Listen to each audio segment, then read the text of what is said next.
Los quiero invitar a abrir el libro de Efesios, para que lo tengan ahí en el libro de Efesios capítulo 2. Efesios capítulo 2. Quiero hacer algunas anotaciones pensando en el libro de Efesios del capítulo 2, del versículo del 1 al 10. Los predicadores de este tiempo, de todo este mes, van a estar basados en esos versículos. Igual van a tomar algunos textos auxiliares, pero esos son los textos que vamos a utilizar. Yo voy a utilizar solamente los 3 versículos iniciales. Y yo quiero que usted esté muy atento a lo que el Señor quiere decirnos en esta mañana. Yo acostumbro a mirar y observo, y no hay nadie dormido, todos están despiertos, toditos están despiertos. O sea, cada uno despierto es responsable de la palabra que escucha. Muy responsable de la palabra que escucha. Cuando Dios puso esto en mi corazón, no habían pasado algunas cosas que han acontecido en estos días que muestra el deterioro, que muestra la angustia, que muestra la desesperación, que muestra el estrés, que muestra el estado emocional que muchas personas están viviendo hoy aún siendo cristianos. Es decir, aún perteneciendo a una congregación. Escuchaba en el noticiero, porque no todas las veces llego a la misma hora a ver el noticiero, pero a veces veo algunos rasgos del noticiero, y escuchaba un oficial de la policía, lo habían acusado de haber violado a una joven, una violación, iba a ser judicializado. Pues aprovechó la oportunidad que unos policías estaban cerca, agarró el arma del policía y él mismo se mató. Eso salió hace poquito. Un joven fisiculturista, cortachudo, me imagino, ¿no? Mató a su novia y se mató a él. Un joven estudiante de la universidad que está Ilse, que es un estudiante, fue un estudiante de la Universidad de Cartagena, de Derecho, de 22 añitos, se lanzó de donde uno va a comer, a disfrutar. Yo hace un mes estuve ahí en Visilio. Como que le llamó la atención al diablo llevarlo ahí. Y de ahí se lanzó y cayó en un caído, ustedes lo saben, todos los que saben. Por allá por el Pozón, en esos días también, un muchacho se le metió un carro a la basura, se le tiró, pero no le alcanzó a aplastar, ¿verdad? Y así, si abriéramos los telones de las películas que están pasando en nuestros hogares, en nuestra familia. Ayer recibí la información de una persona allá de Cincelejo, una tía que lloraba a un sobrino, de que andaba en pasos malos y pi. Lo mataron. Ayer lo lloraban. Así está este mundo. Así estamos. Eso es lo que está pasando, hablando de separaciones, de relaciones rotas, de hogares que se destruyen con facilidad, de personas que se separan con una facilidad, de relaciones que tienen años, que tienen hijos y que se separan con una facilidad. Bueno, la Biblia dice que el ladrón no viene sino para hurtar, matar y destruir. Juan 10:10. Pero la segunda parte dice: yo he venido para que tengan vida y para que la tengan en abundancia. Entonces yo le decía que cuando yo pensaba en este tema durante este mes, en las zonas y en la iglesia, desde el púlpito, predicar acerca de la nueva vida en Cristo. Hay mucha gente que asiste y viene y diezma y tiene una buena Biblia y tiene un récord en asistencia, pero no es una nueva criatura. No es una nueva creación. No ha tenido ese encuentro personal con Jesús y no ha sido transformado por el poder del Señor. En la clase bautismal hablaban que el que regenera, el que realmente cambia a la persona, se llama el Espíritu Santo, porque es quien convence de justicia, de pecado y de juicio. Pero hoy la iglesia, a través de este texto, en los versículos que voy a leer, podía recibir algunas cosas.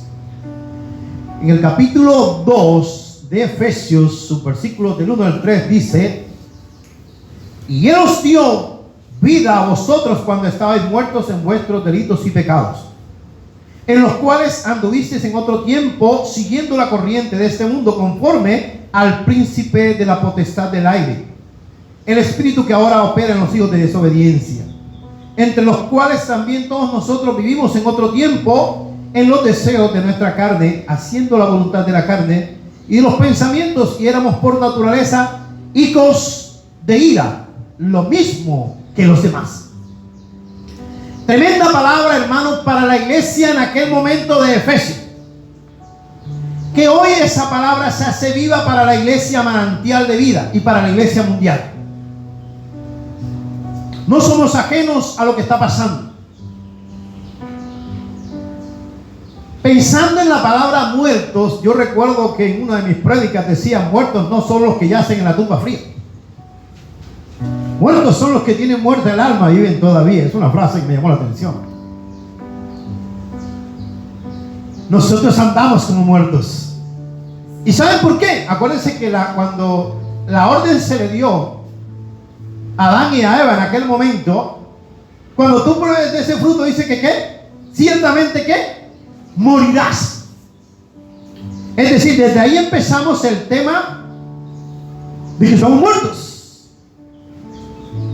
El primer hombre introdujo el pecado a la tierra, y ese pecado pasó a todos los hombres, por cuanto todos pecaron y están destituidos de la gloria de Dios. De tal manera que ese pecado viene en nosotros, en el chip, cuando nacemos. Por eso cuando usted se lee todo el capítulo, invito a que se lo aprenda de memoria, el capítulo 51 de Salmos, maravilloso. Dice que en pecado me concibió mi madre. Ahí viene ya el pecado cargado, ¿verdad? Eso viene el pecado natural, el primer pecado. Pero fíjense que ese pecado pasó a todos los hombres. Y ese pecado, así como entró por un hombre, también dice que por un hombre será echado fuera. Por eso usted, si está atento a esta serie, a esta saga, como usted le quiera llamar, si está atento, así como estamos atentos a ver las novelas o las películas, que no nos falte este capítulo. Quiera Dios que usted pueda estar en los capítulos que vienen, en las zonas, o los capítulos que vienen acá, porque el Señor va a hablar a través de cada predicador. Pero que tenga claro que usted, mientras no está en Cristo, usted está muerto. El versículo dice, pensando en la iglesia de Manantial y aquel momento en la iglesia de Éfeso, Él os dio vida a vosotros cuando estabais muertos en vuestros delitos y pecados. ¿Quién? Cristo os dio vida cuando nosotros estábamos muertos en nuestros delitos y pecados. Usted sabe que en el mundo de oscuridad en que usted vive y que yo vivo, la Biblia dice que, y es rico cuando uno sabe el texto, dice, la Biblia dice que Dios nos llamó de las tinieblas a su luz admirable. Y cuando usted piensa en tinieblas, piensa en el pecado, en todas sus facetas. Porque a veces nosotros nos ponemos a condenar a ciertas personas porque sí merecen que el Señor las castigue, porque sí merecen la cárcel, porque sí merecen la pena de muerte, porque sí merecen. Pero aún nosotros, siendo cristianos, ya vivimos en pecado y no miramos hacia nosotros. Y este texto nos va a pasar a nosotros el termómetro, porque esto está en el corazón del hombre. Dice que Él os dio vida a vosotros cuando estabais muertos en vuestros delitos y pecados. Dice la Biblia que Él, Jesús, murió a su tiempo por los impíos, por los pecadores, por sus enemigos. Estamos en pleno pecado. En pocas palabras, usted y yo no merecíamos la salvación. Usted y yo no merecíamos que Él se tomara el tiempo que demoró aquí en la tierra en la persona de Jesús para salvarnos a nosotros, porque merecíamos la muerte, según lo que podemos ver. Merecíamos ser castigados por Él, pero Él Por eso, si yo pudiera pensar en la palabra más hermosa ahora, en este momento, es que no hay un inmenso amor tan grande como el amor de Dios. El que cambió mi vida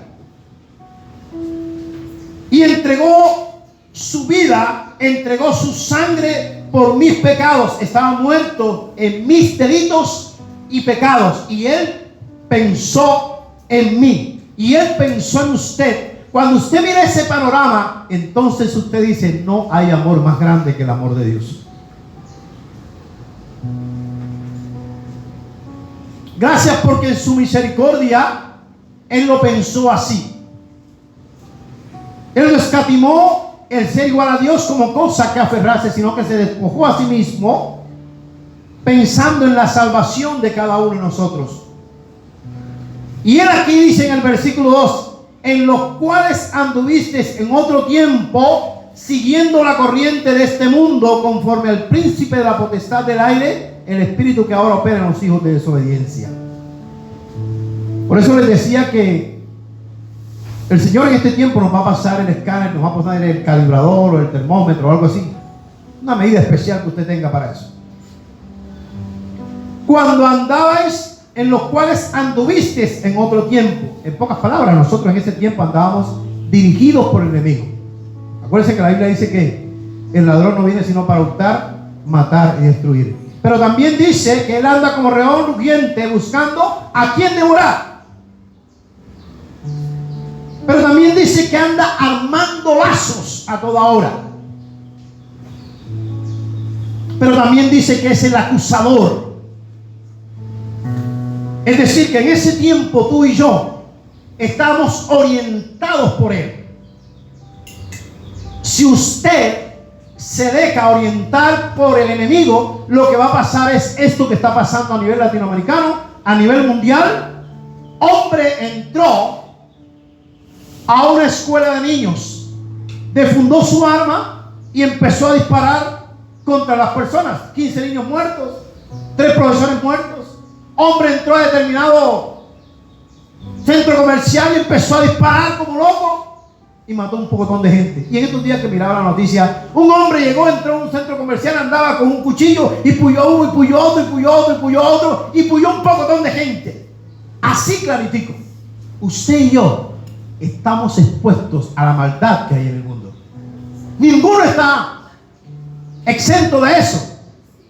Solo que tenemos que pedirle la protección a Dios, porque nosotros antes estábamos así.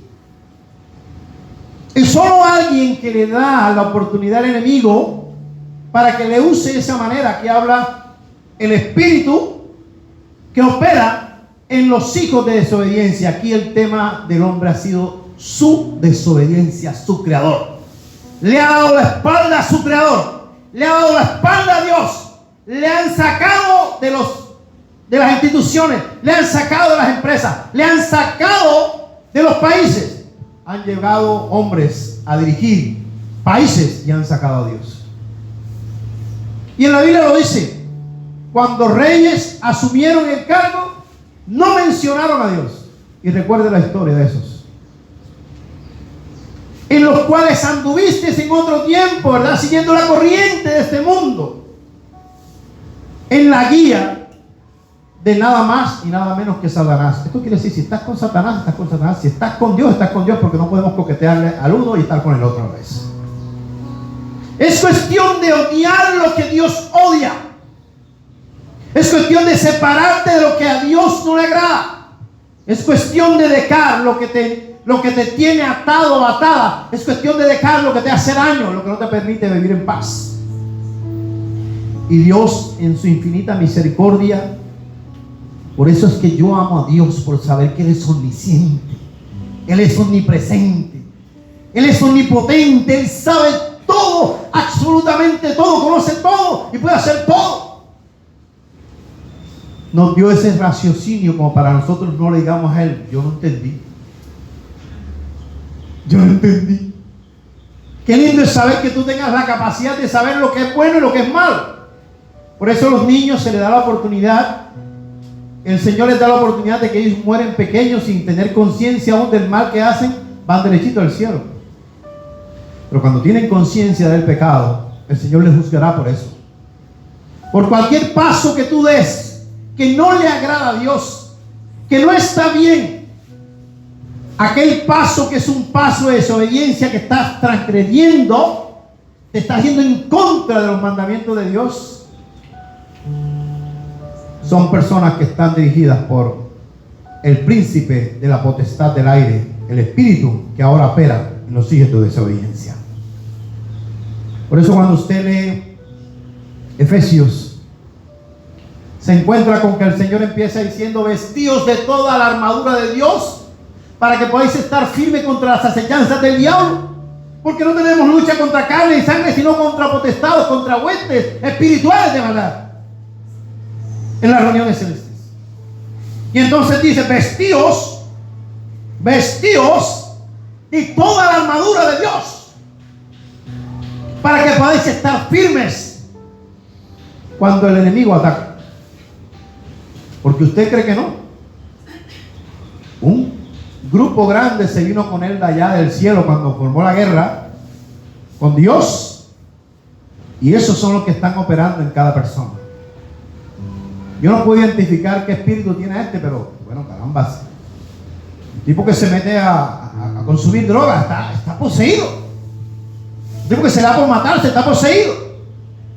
¿Cómo logra uno reconquistar eso? A los que están perdidos. Pero ¿cómo logra uno evitar eso? A los que no están así.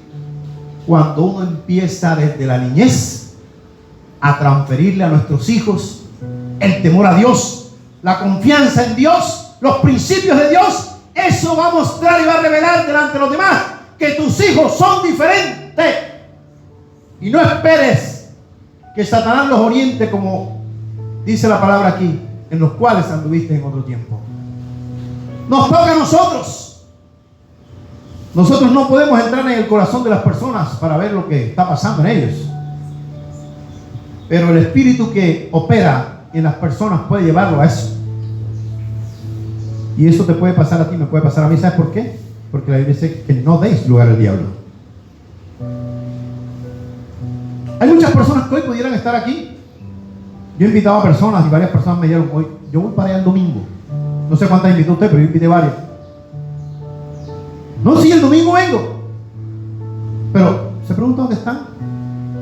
Mire, Satanás de la manera más sutil te va desviando. Así estaba uno. Pero ahora que soy cristiano, ahora que usted es cristiana, entonces no es el enemigo quien te ciñe, es Cristo el que te ciñe.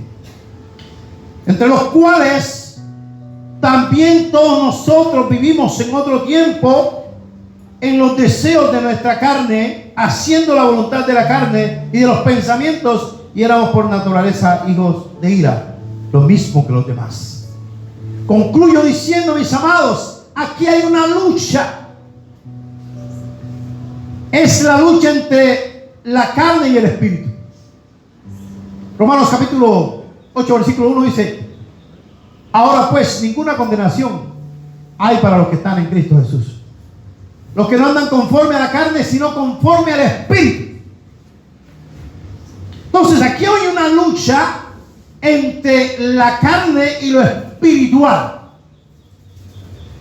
Y cuando nosotros pensamos en eso, entonces tenemos que pensar si la carne con sus deseos hace esto, entonces el espíritu también, cuando lo tenemos, permite que hagamos esto.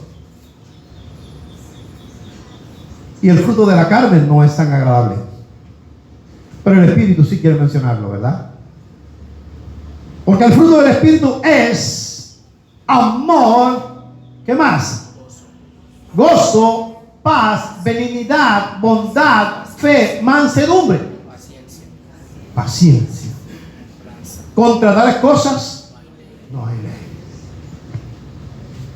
Entonces, hermanos, hay una lucha donde usted y yo antes vivíamos, pero ahora que ya no estamos en tiniebla, sino que estamos en luz. Cuando yo decía el texto, Dios me llamó de las tinieblas a su luz admirable. Primero, que estamos en tinieblas, y segundo, que las tinieblas nos lleva a cometer pecados. Y que ahora el cristiano que está aquí, el joven que está aquí, la señora que está aquí, el señor que está aquí, por supuesto que cuando cometemos pecado, hay vergüenza. Y hay un deseo de arrepentimiento para poder restaurar mi vida. Porque si no hay vergüenza, entonces tu conciencia está, dice la Biblia, que está ¿qué? Cauterizada. Entonces, mis amados, es bueno que usted y yo nos revisemos hoy. Y Él os dio vida a vosotros cuando estabais muertos en vuestros delitos y pecados, en los cuales anduvisteis en otro tiempo, siguiendo la corriente de este mundo, conforme al príncipe de la potestad del aire, el espíritu que ahora opera en los hijos de desobediencia, entre los cuales también todos nosotros vivimos en otro tiempo, en los deseos de nuestra carne, haciendo la voluntad de la carne, y de los pensamientos, y éramos por naturaleza hijos de ira. Quiero terminar con esta frasecita: hijos de ira. ¿Sabes qué horrenda cosa es caer en las manos del Dios vivo? Y a veces mencionamos a Dios como es un Dios súper amoroso, y a veces hablamos mucho de eso, pero sabemos que Él no tendrá por inocente al malo. Nosotros tenemos que analizar cómo andamos, si estamos en luz o estamos en tinieblas, porque no podemos vivir igual. El espíritu que ahora opera en nosotros es diferente, porque es el Espíritu de Dios. Antes vivíamos, ahora no. Ahora el presente es un presente de cambio. Un joven que decide seguir a Cristo tiene que desechar todo lo que Cristo desecha. Una jovencita que ha recibido a Cristo debe ser una mujer que honra a Dios con su vida, como el joven, con todo lo que tiene que ver que agrade a Dios. Igualmente nosotros no dejemos que nuestra vida tome otro curso conociendo los principios de Dios, porque los que estamos aquí sabemos que a la manera de Dios las cosas son diferentes. Ponte de pie.